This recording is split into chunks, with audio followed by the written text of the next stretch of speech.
আপনার কপালে আপনার ভাগ্যে যিনি আছেন তার জন্য সবটুকুন ভালোবাসাকে আপনি জমিয়ে রাখবেন। আপনি জানেন আপনার জীবনে, বৈবাহিক জীবনে একজন সঙ্গিনী আসবেন, এটা এক্সপেক্টেড। কিন্তু আপনি এখন থেকে যদি কোথাও প্রেমের নামে অবৈধ সম্পর্ক করেন, অবৈধ রিলেশন করেন, হারাম সম্পর্ক স্থাপন করেন, তাহলে দিন শেষে আপনি কিন্তু আপনার সেই হবু স্ত্রীর সাথে বিশ্বাসঘাতকতা করলেন।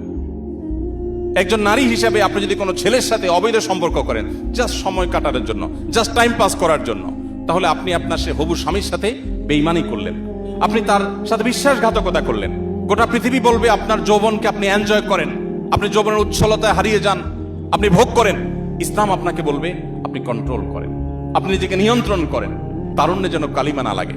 আমাদের মুখতার ভাই বিবাহ সম্পর্কে বলছিলেন, একজন মুসলিম তরুণ তার তারুণ্যে মনে চাইলো আর কোনো পাপাচারে লিপ্ত হয়ে গেলেন, আল্লাহর অবাধ্য হয়ে গেলেন, বিবাহ বহির্ভূত কোনো সম্পর্কে জড়িয়ে পড়লেন। এটি কোনো মুসলিমের সাথে অন্তত যায় না।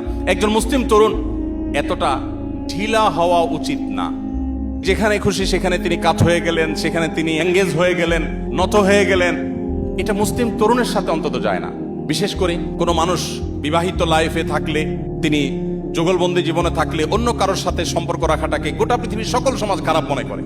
এটাকে মনে করা হয় নীতিহীনতা, যে তুমি একজন স্ত্রী থাকা সত্ত্বেও আরেক নারীর প্রতি কেন আসক্ত, স্বামী থাকা সত্ত্বেও আরেক পুরুষের প্রতি কেন আসক্ত, এটাকে গোটা পৃথিবীর মানুষ দোষের বিষয় মনে করে। নবী করিম সাল্লাল্লাহু আলাইহি ওয়াসাল্লাম যে জীবন দর্শন আমাদেরকে দিয়ে গেছেন সেটা এর চাইতে আরো কয়েক ধাপ এগিয়ে।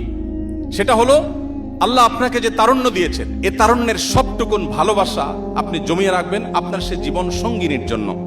যেই যুবক তার তারুণ্যকে, তার যৌবনের চাহিদাকে কন্ট্রোল করতে পারে না, নিয়ন্ত্রণ করতে পারে না, তার চরিত্রকে হেফাজত করতে পারে না, তার সম্ভ্রমকে সংরক্ষণ করতে পারে না, এই যুবক আব্দুল্লাহ ইবনে ওমরের উত্তরসূরি হতে পারে না। এই যুবক ওমর রাদিয়াল্লাহু তাআলার উত্তরসূরি হতে পারে না। এই যুবক মুহাম্মদ সাল্লাল্লাহু আলাইহি ওয়াসাল্লামের অনুসারী হতে পারে না। এই যুবক কখনো আব্দুল্লাহ ইবনে মাসউদের অনুসারী হতে পারে না। এই যুবক সেই সকল সাহাবীদের অনুসারী হতে পারে না যেই সাহাবীরা মক্কার যাযাবর থেকে অর্ধ পৃথিবীর বাদশাহী করেছেন। আপনি তাদের অনুসারী, সেই নবীর উম্মত যে নবী তার যৌবনকে হেফাজত করেছেন এবং হেফাজত রাখতে বলেছেন। অতএব এই সংগ্রামে আমাদেরকে জিততে হবে এবং জয়ী হতে হবে। আল্লাহ তাআলা আমাদের সবাইকে সেই তৌফিক দান করুন।